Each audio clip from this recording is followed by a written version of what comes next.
오늘 하나님께서 저와 여러분에게 주시는 말씀은 마가복음 7장 31절에서 37절 말씀입니다. 한 절씩 교독하겠습니다. 예수께서 다시 두로 지방에서 나와 시돈을 지나고 데가볼리 지방을 통과하여 갈릴리 호수에 이르시매 사람들이 귀먹고 말 더듬는 자를 데리고 예수께 나와 안수하여 주시기를 간구하거늘 예수께서 그 사람을 따로 데리고 무리를 떠나사 손가락을 그의 양귀에 넣고 침을 뱉어 그의 혀에 손을 대시며 하늘을 우러러 탄식하시며 그에게 이르시되 에바다 하시니 이는 열리라는 뜻이라. 그의 귀가 열리고 혀가 맺힌 것이 곧 풀려 말이 분명하여졌더라. 예수께서 그들에게 경고하사 아무에게도 이르지 말라 하시되 경고하실수록 그들이 더욱 널리 전파하니. 함께 읽겠습니다. 사람들이 심히 놀라 이르되 그가 모든 것을 잘하였도다. 못 듣는 사람도 듣게 하고 말 못하는 사람도 말하게 한다 하니라. 아멘. 오늘의 말씀은 닫힌 마음을 열어주시는 예수님입니다. 여러분, 어느샌가 우리 사회에서 문해력이 떨어진다 이런 말을 많이 하는 것 같습니다. 우리가 글을 읽고 이해하는 능력이 떨어진다는 것이죠.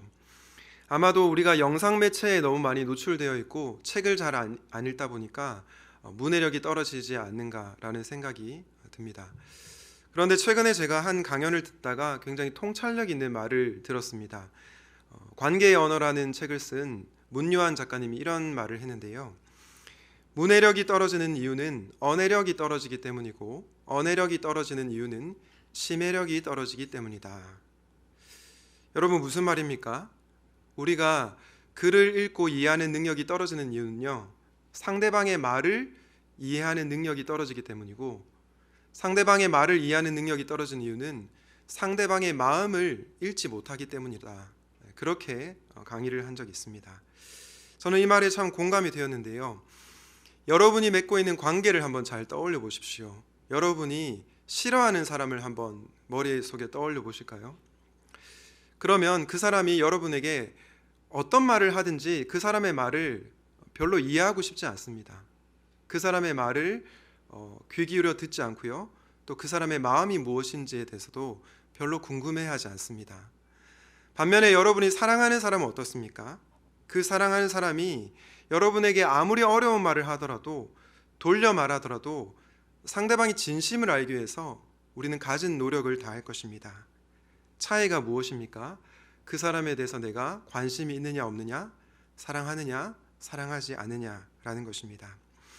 이런 면에서 저는 문해력과 언해력이 떨어지는 이유가 심해력이 떨어지기 때문이다. 상대방의 마음을 헤아리는 능력이 떨어지기 때문이다. 이 말에 큰 공감이 되었습니다.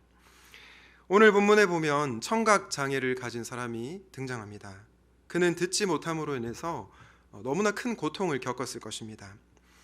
그런데 저는 여기 등장하는 사람을 육체적 장애인으로만 한정해서 볼 필요는 없다고 생각합니다. 사람들의 말을 이해하지 못하는, 혹은 사람들의 말을 듣고 싶어 하지 않는 마음이 닫힌 존재로 보아도 무방하다고 생각합니다. 왜냐하면 여러분들이 마가복음을 쭉 읽어보시면 이 마가복음에서 마음이 우둔하여서, 마음이 닫혀 있어서 주님의 말씀을 헤아리지 못하고 주님의 말씀을 깨닫지 못하는 그런 사람들이 많이 등장하기 때문입니다. 여러분, 사실 이 모습은 비단 그들만의 모습만이 아니라 저와 여러분의 모습이기도 합니다. 왜냐하면 우리도 때로는 주님의 말씀을 헤아리지 못하고 주님의 마음을 몰라도 너무 모르기 때문입니다. 그럼에도 불구하고 저와 여러분에게 희망이 있는 이유가 무엇입니까? 그것은요, 주님께서 저와 여러분을 포기하지 않으시기 때문입니다. 그분은 모든 방법과 수단을 동원해서 저와 여러분의 마음을 활짝 열어주시는 분이시기 때문입니다. 저는 오늘 이 예수님을 나누려고 하는데요, 바라기는 이 예수님을 만나시고 여러분의 마음이 열리게 되는 복된 은혜가 있으시길 주님의 이름으로 축복합니다. 닫힌 마음을 열어주시는 예수님은 어떤 분이십니까? 먼저 첫 번째로는 배려하시는 예수님입니다. 배려하시는 예수님. 여러분, 사랑의 또 다른 이름이 뭘까요? 저는 배려라고 생각합니다. 배려란 무엇입니까? 상대방의 마음을 헤아리며 하는 말이나 행동을 말합니다. 다시 말해서 내가 좋다고 생각하는 것을 상대방에게 해주는 것이 아니고요, 상대방이 좋다고 느끼는 것을 해주는 것을 배려라고 합니다. 여러분 혹시 오은영 박사님이 나오는 금쪽 같은 내 새끼라는 프로그램 아십니까? 저는 몇 번 본 적이 있는데 최근에 필리핀 여성과 국제 결혼한 독재자 아빠 편이 나왔습니다. 이 가정은 자녀가 12명입니다. 여러분 놀랍지 않습니까? 그래서 그런지 모르겠지만 아빠는 이 12명을 통제하기 위해서 독재자처럼 행동을 합니다. 예를 들어서 자녀가 게임을 하면 무조건 게임하지 마! 라고 소리를 지르면서 굉장히 윽박지르는 모습을 보입니다. 그리고 나서는 울고 있는 아이에게 가서 바로 나와서 저녁을 먹으라고 합니다. 그리고 뭐라고 얘기냐면 아빠가 너 좋아하는 짜장면 시켰어. 난 널 사랑해. 이렇게 얘기를 합니다. 여러분, 이 자녀가 아빠의 말을 듣고 정말 아빠가 자기를 사랑한다고 느꼈을까요? 저는 절대로 그렇지 않다고 생각합니다. 여러분, 이 아빠가 어떻게 대화를 해야 됩니까? 아까 아빠가 화내서 많이 속상했지. 나는 네가 게임 너무 많이 하는 게 걱정돼서 그랬어. 너무 미안해. 이렇게 해야 그 자녀의 마음이 풀리고 또 본인이 사랑받는다는 느낌을 가질 수 있지 않겠습니까? 그런데 이 아빠는 자녀를 향한 사랑은 진심일지 모르겠지만 배려가 전혀 없는 것입니다. 상대방의 마음을 헤아리지도 못하고 상대방의 마음을 전혀 읽지 못하는 것입니다. 그런데 여러분, 우리 예수님은 상대방의 마음을 굉장히 섬세하게 배려하시는 분이심을 오늘 본문을 통해서 알 수 있습니다. 우리 마가복음 7장 33절 같이 읽도록 하겠습니다. 시작. 예수께서 그 사람을 따로 데리고 무리를 떠나사 손가락을 그의 양귀에 넣고 침을 뱉어 그의 혀에 손을 대시며. 예수님께서 이 구절을 잠시 띄워주십시오. 예수님께서 그 사람을 어떻게 하십니까? 따로 데리고 무리를 떠났다라고 얘기합니다. 계속 성경구절 보여주십시오. 만약에 예수님께서 이 사람을 고칠 능력에만 집중했다면 사람들이 많이 모인 곳에서 기적을 행했을 것입니다. 그런데 예수님께서는 이 사람을 따로 데리고 무리를 벗어나 한적한 곳에서 기적을 행하고 있습니다. 여러분, 만약에 수많은 무리들 가운데 기적을 행했으면 어떻게 됐을까요? 그 무리들은 예수님의 기적을 보고 박수를 이렇게 쳤을 것입니다. 그러면 이 사람은 어떻게 됩니까? 사람들의 구경거리가 될 것입니다. 기적을 베풀기 위해서 내가 동원되고 있구나, 나는 수단으로 여겨지고 있구나, 그런 인식을 했을 것입니다. 그런데 예수님은 그렇게 하기를 원하지 않으셨던 겁니다. 그의 아픔이 구경거리가 되는 것을 원하지 않으셨기 때문에 따로 데리고 가서 치유를 하고 계시는 것입니다. 그 후에 나타난 행동도 보면 예수님께서 이 청각장애인을 배려하는 것을 알 수 있습니다. 어떤 행동을 하십니까? 손가락을 양쪽 귀에 넣는데요. 그리고 침을 뱉어서 그의 혀에 손을 대는 것을 볼 수 있습니다. 여러분, 이 장면을 여러분의 머릿속으로 한번 상상해 보십시오. 저는 솔직히 처음에 묵상할 때는 예수님이 왜 이렇게 불결하게 치유하시지? 이런 생각이 들었습니다. 한번 상상해 보십시오. 손가락을 양쪽 귀에 넣고 있는 모습, 그리고 침을 뱉어서 혀에 손을 대는 모습. 정말로 비위생적으로 보이지 않습니까? 그런데 곰곰이 생각해 보면 이 행위에도 예수님의 배려가 묻어 있다는 것을 알 수 있습니다. 여러분, 예수님은 말씀만으로도 이 장애인을 고칠 수가 있습니다. 말씀만으로도 듣지 못하는 자의 귀를 열 수가 있고요, 말하지 못하는 자의 입을 열 수가 있습니다. 그런데 왜 굳이 예수님은 손가락을 귀에 넣으시고 또 침을 뱉어서 그 사람의 입에 대었을까요? 왜냐? 이 사람에게는 알아듣지 못하는 말보다 신체적 접촉이 훨씬 더 체감적으로 와닿았을 것이기 때문입니다. 오늘날에도 장애인에 대한 차별이 심하지만 당시 사회에서는 장애인에 대한 차별이 너무나 심했습니다. 장애를 가진 사람은요, 부정한 존재로 여겨지고 공동체에서 쫓겨났습니다. 아무도 그들과 함께하기를 원하지 않았고 그 사람에게 몸과 몸이 닿는다는 것, 피부와 피부가 닿는다는 것은 감히 상상할 수 없는 일이었습니다.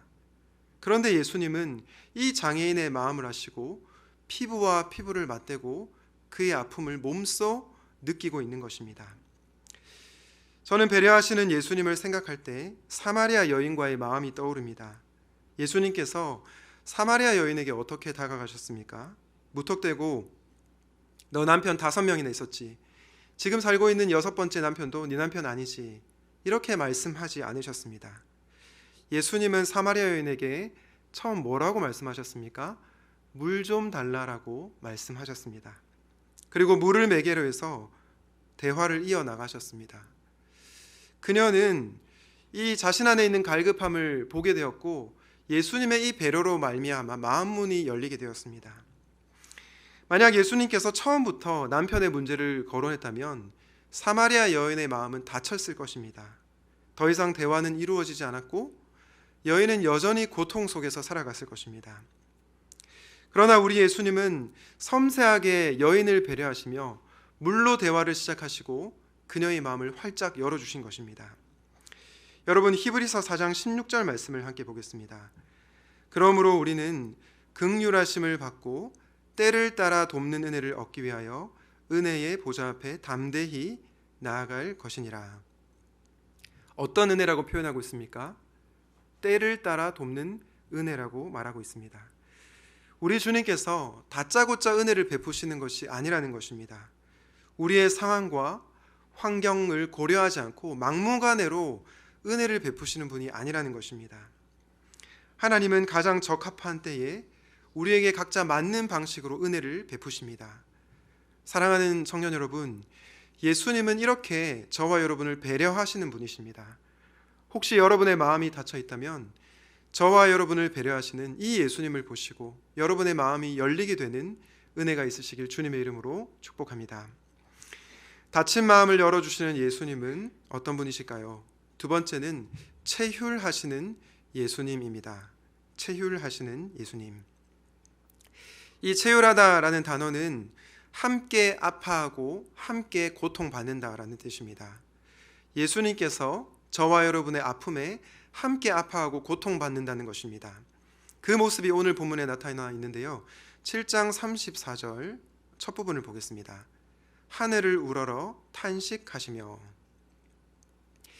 예수님께서 하늘을 우러러 탄식하셨다라고 하는데요. 이 탄식이 어디에서 비롯된 것입니까? 바로 예수님의 체휼하심에서 비롯되었습니다. 예수님의 이 체휼은 어떤 체휼입니까? 먼저는 우리의 육신의 연약함에 대한 체휼입니다. 예수님께서 듣지 못하고 말 못하는 그 육신의 고통을 겪고 있는 이 장애인을 보면서 함께 아파하셨다는 것이죠. 오늘 본문 바로 다음 장인 마가복음 8장 1절부터 3절에 보면 이런 말씀이 나옵니다. 그 무렵에 또 큰 무리가 있어 먹을 것이 없는지라 예수께서 제자들을 불러 이르시되 내가 무리를 불쌍히 여기노라. 그들이 나와 함께 있은지 이미 사흘이 지났으나 먹을 것이 없도다. 만일 내가 그들을 굶겨 집으로 보내면 길에서 기진하리라. 그 중에는 멀리서 온 사람들도 있느니라. 2절에 예수님께서 어떻게 무리들을 보고 계십니까? 불쌍히 여겼다. 다시 말해서 체휼하고 있습니다. 예수님은 배고픔에 힘들어하는 그 육신의 배고픔으로 인해서 고통받는 이들을 보고 불쌍히 여기고 체휼하셨던 것입니다. 그들의 아픔이 남의 아픔이 아니라 곧 자신의 아픔이었던 것입니다. 또 한 가지 예수님은 우리의 육신적 고통뿐만 아니라 영혼의 고통으로 고통받고 있는 것에도 함께 아파하십니다. 우리 마가복음 6장 34절 같이 읽도록 하겠습니다. 시작. 그 목자 없는 양 같음으로 인하여 불쌍히 여기사 이에 여러 가지로 가르치시더라. 마가복음 8장에서는 7병이어의 기적이 나타났다면 6장에서는 5병이어의 기적이 나타납니다. 그런데 이 두 기적의 차이가 무엇입니까? 우선 8장에서는 예수님께서 무리들의 배고픔에 집중하셨습니다. 그런데 이 6장에서는 예수님께서 그들이 목자 없는 양 같아서 불쌍히 여겼다라고 얘기하고 있습니다. 여러분, 지난주에 살펴봤지만 헤롯은 어떤 지도자였습니까? 헤롯은 사람들의 평가에 연연해하며 자기 체면에만 몰두했던 지도자였습니다. 이 헤롯의 지도력 아래서 수많은 백성들은 고통을 당했습니다. 그러나 우리 예수님은 어떤 지도자이십니까? 그분은 목자 없는 양을 진정으로 불쌍히 여기시는 분이십니다. 우리의 마음이 고통을 당할 때, 우리의 영혼이 고통을 당할 때 그것을 외면하지 못하는 분이 바로 저와 여러분이 믿는 예수님이십니다. 그런데 여러분, 우리가 이 예수님의 채율하심을 생각할 때 그분이 어떤 분이신가를 곰곰이 생각해 보는 것이 중요합니다. 여러분, 예수님은 어떤 분이십니까? 예수님은 우리의 왕이십니다. 우리의 왕이실 뿐만 아니라 만왕의 왕이십니다. 그분께서 하늘 보좌와 권세를 버리시고 우리 가운데로 오신 것입니다. 여러분, 위러브가 부른 공감하시네라는 찬양을 잘 아시죠? 그 찬양의 가사에 이런 가사가 나오는데요. 주님이 우리의 아픈 마음을 아시네, 가까이서 우리의 아픔에 공감하시네라는 가사가 있습니다. 솔직히 저는 이 가사가 그렇게 마음에 들지는 않습니다. 왜냐하면 이 가사를 여러분 떠올리실 때 어떤 이미지가 떠오르십니까? 아마도 내 친구가 나를 향해서 너 요즘 많이 힘들지? 이렇게 토닥거려주는 그런 이미지가 떠오르지 않습니까? 그런데 사실 예수님은 그 정도 되는 분이 아니십니다. 예수님은 어떤 분이십니까?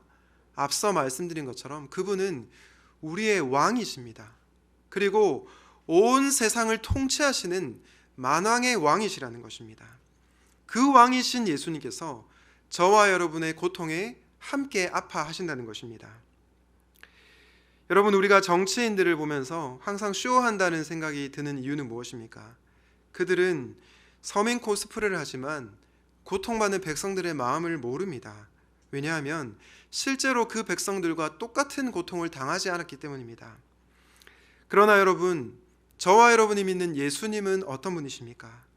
그분은 왕이심에도 불구하고, 온 세상을 통치하시는 왕이심에도 불구하고 저와 여러분의 고통을 채율하시기 위해서 이 땅 가운데로 들어오신 분이십니다. 그분은 곧바로 십자가에 달려 죽으신 분이 아니라 33년간 이 땅에 사시면서 저와 여러분의 고통과 아픔을 피부로 느끼신 분이십니다. 그분은 말로만 우리를 위로하신 것이 아니라 행동으로 그분의 사랑을 보여주신 것입니다. 사랑하는 여러분, 혹시 아무도 여러분의 아픔을 이해하지 못한다고 느끼십니까? 온 사방이 다 막혀 있는 것처럼 느껴지십니까? 바로 그때 여러분을 향해서 하늘을 우러러 탄식하시는 예수님을 바라보십시오. 채율하시는 그리스도를 바라보십시오. 바라기는 그분으로 인하여 여러분의 다친 마음이 활짝 열리게 되는 은혜가 있으시길 주님의 이름으로 축원드립니다. 다친 마음을 열어주시는 예수님을 묵상하고 있는데요. 그분은 배려하시는 예수님이시고 채율하시는 분이시라고 말씀을 전했습니다. 마지막으로 다친 마음을 열어주시는 예수님은 어떤 분이십니까? 마지막은 말씀하시는 예수님입니다. 좀 더 구체적으로 설명드리면 말씀하심으로 우리를 새롭게 창조하시는 예수님입니다. 말씀하심으로 어떻게 해요? 우리를 새롭게 창조하십니다. 여러분, 우리는 죄로 말미암아 타락하게 되었고 하나님께서 기뻐하시는 모습을 상실하게 되었습니다. 그런 우리를 예수님께서 어떻게 하신다고요? 새롭게 창조하십니다. 어떤 방식으로요? 말씀으로 저와 여러분을 새롭게 만들어 가십니다. 마가복음 7장 34절 35절 우리 다 같이 한번 읽어보도록 하겠습니다. 시작. 하늘을 우러러 단식하시며 그에게 이르시되 에바다 하시니 이는 열리라는 뜻이라. 그의 귀가 열리고 혀가 맺힌 것이 곧 풀려 말이 분명하여졌더라. 예수님께서 고통받는 자를 향해서 뭐라고 말씀하십니까? 에바다라고 하십니다. 에바다라는 뜻은 열리라라는 뜻이죠. 이렇게 말씀하시자 어떤 일이 벌어졌습니까? 듣지 못했던 자의 귀가 열리고 말하지 못했던 자의 입이 열립니다. 놀라운 기적이 일어난 것이죠. 예수님의 말씀으로 인해서 이 사람이 완전히 변화가 된 것입니다. 그런데 여러분, 우리는 이 기적을 그저 육신적 장애를 가진 사람이 장애가 고침받았다라는 기적으로만 보아서는 안 됩니다.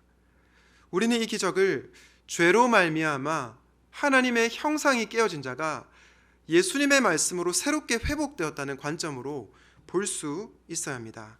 그 증거 구절로 마가복음 7장 37절 말씀을 보겠습니다. 사람들이 심히 놀라 이르되 그가 모든 것을 잘하였도다. 못 듣는 사람도 듣게 하고 말 못하는 사람도 말하게 한다 하니라. 여러분, 두 번째 흰색 글씨와 세 번째 흰색 글씨를 한번 보실까요? 듣게 하다, 말하게 하다라는 단어가 나오는데요. 이 동사를 헬라어 원어로 보면 포이에오라고 되어 있는 것을 알 수 있습니다. 포이에오가 무슨 뜻이냐면 만들다 혹은 창조하다라는 뜻입니다. 또한 첫 번째 나오는 동사인 잘하였도다를 봅시다. 이 잘하였도다를 원어로 보면 칼로스라고 하는데요. 이 칼로스는 아름다운 혹은 보기에 좋은이라는 뜻입니다. 그런데 여러분, 이 설명을 들으면서 혹시 떠오르는 구약의 성경 구절이 있으십니까? 이것을 맞추시는 분에게는 신학교를 가실 때 추천서를 써드리겠습니다. 네. 혹시 떠오르는 본문이 없으십니까? 만들었다, 그리고 좋았다. 어떤 본문이 떠오르십니까?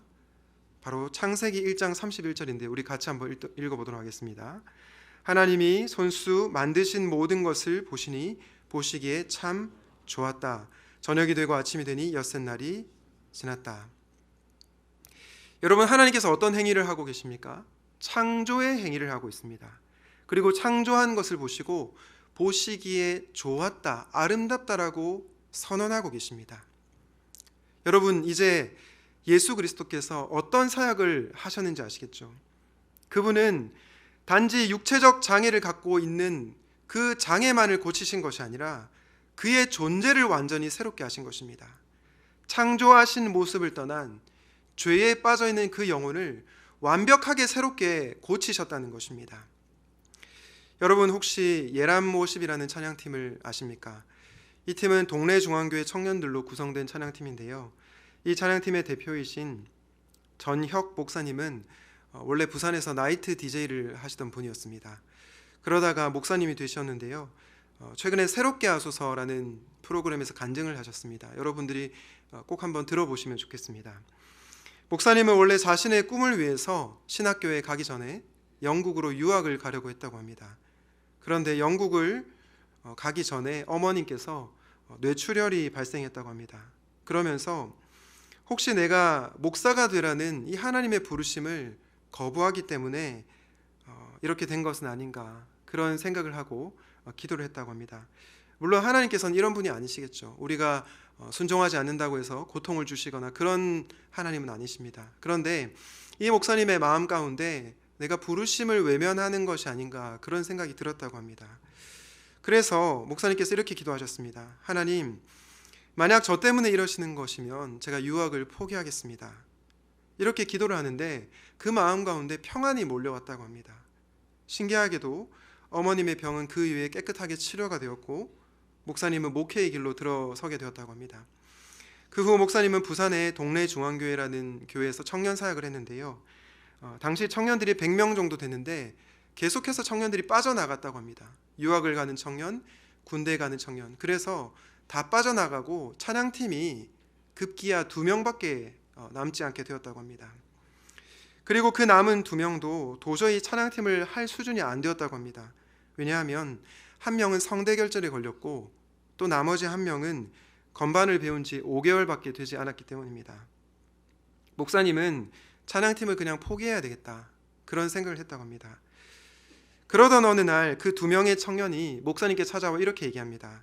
목사님, 만약에 갑자기 우리 공동체에 이런 일이 생긴 거라면 지금 남아있는 우리를 향한 하나님의 뜻이 있지 않겠습니까? 목사님 때에는 북이랑 장구만 가지고서도 찬양을 불렀다면서요. 만약 우리 둘뿐이라면 우리 둘이서라도 한번 해보겠습니다. 이 두 청년의 말을 듣고 목사님은 용기를 얻어서 예람워십이라는 찬양팀을 시작했습니다. 그런데 찬양팀을 시작하고 나서도 목사님의 마음 가운데에는 그냥 이 찬양팀이 대박나면 좋겠다, 유튜브 조회수가 그냥 많이 나오면 좋겠다, 이런 세속적인 생각을 했다고 합니다. 왜냐하면 내가 유학까지 포기했는데 목회에서는 성공을 하고 싶었거든요. 그러나 목사님의 아버지는 이 목사님의 얄팍한 마음을 알고 이렇게 조언하셨다고 합니다. 전 목사, 네가 그래도 목사인데 세상의 성공보다는 주님을 외쳐야 하지 않겠나. 당시 목사님의 이 말씀이 정말 듣기 싫었다고 했습니다. 왜냐하면 내가 유학까지 포기했는데 목회에서는 빛을 보기를 원했던 것이죠. 어떻게 보면 목사님이 직업은 목사이지만 그의 존재는 새로워지지 못한 채 살고 있었던 것입니다. 그러던 어느 날 목사님이 요한복음 5장을 묵상하는데 거기에 나오는 38년 된 병자가 마치 자기의 모습과도 같았다고 했습니다.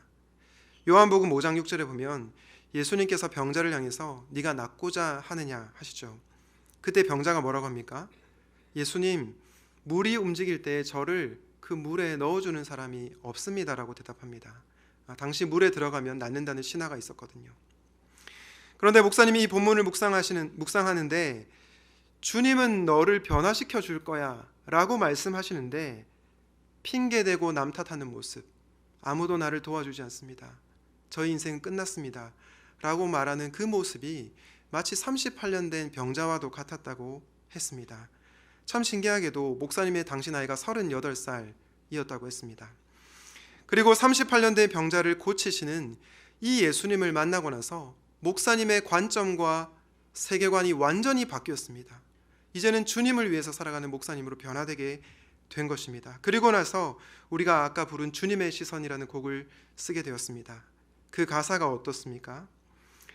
흐르는 시간이 한숨만 남기고 반복된 실패 속에 지쳐갈 때 내 맘에 소망이 눈물 조각 될 때에 내 곁에 다가와 부르시네. 주님의 시선 나를 비추시고 상처난 내 맘 만지시네. 말씀하시고 회복해 하시네. 여러분, 전영 목사님은 반복되는 실패와 해결되지 않는 문제로 인해서 다친 마음으로 살아가고 있었습니다. 그런데 예수님은 이 목사님을 계속해서 찾아와 문을 두드리고 말씀하신 것입니다. 그리고 이 목사님은 성공을 추구하는 목사가 아니라 복음을 추구하는 목사님으로 그의 존재가 새 창조된 것입니다. 제가 설교 초두에 언급했지만 우리가 물리적으로 듣지 못하고 물리적으로 말하지 못하는 것보다 더 심각한 문제가 있습니다. 그것이 무엇입니까? 우리의 영혼이 주님의 말씀을 듣지 못한다는 것입니다. 우리의 말이 주님이 기뻐하시는 말을 하지 못한다는 것입니다. 저와 여러분의 마음이 쾅 닫혀서 그분의 말씀 앞에 반응하지 못한다는 것입니다. 그런데 감사한 사실은요, 우리 예수님께서 그런 저와 여러분의 마음을 열어주시기까지 포기하지 않는다는 것입니다. 언제까지요? 저와 여러분이 알아들을 때까지 말씀하신다는 것입니다. 그래서 저는 이 예수님이 너무나 좋습니다. 사랑하는 청년 여러분, 예수님은 우리를 말씀으로 완전히 새롭게 하실 수 있는 분이십니다. 그것을 믿으십니까? 그렇다면 예수 그리스도께로 나아오십시오. 그분께 나아와 여러분의 문제를 내려놓고 여러분의 아픔을 내려놓고 여러분을 완전히 새롭게 창조하시는 그분을 만나게 되시기를 간절히 기도합니다. 바라기는 말씀으로 인하여서, 말씀하시는 예수님으로 인하여서 여러분의 존재가, 여러분의 영혼이 회복되게 되는 놀라운 역사가 나타나시기를 주님의 이름으로 축원드립니다. 말씀을 정리하겠습니다. 오늘은 닫힌 마음을 열어주시는 예수님에 대해서 나누었습니다. 사랑하는 여러분, 예수님은 어떤 분이십니까? 예수님은 우리를 배려하시고 함께 아파하시며 말씀으로 우리를 새롭게 창조하시는 분이십니다. 이 예수님을 오늘 만나십시오. 그리하여 여러분의 닫힌 귀가 열려지고 여러분의 닫힌 입이 열려지는 놀라운 기적의 역사가 우리 공동체 가운데 나타나게 되기를 주님의 이름으로 축원드립니다. 아멘. 오늘 말씀을 기억하면서 함께 주님의 시선이라는 찬양을 하도록 하겠습니다.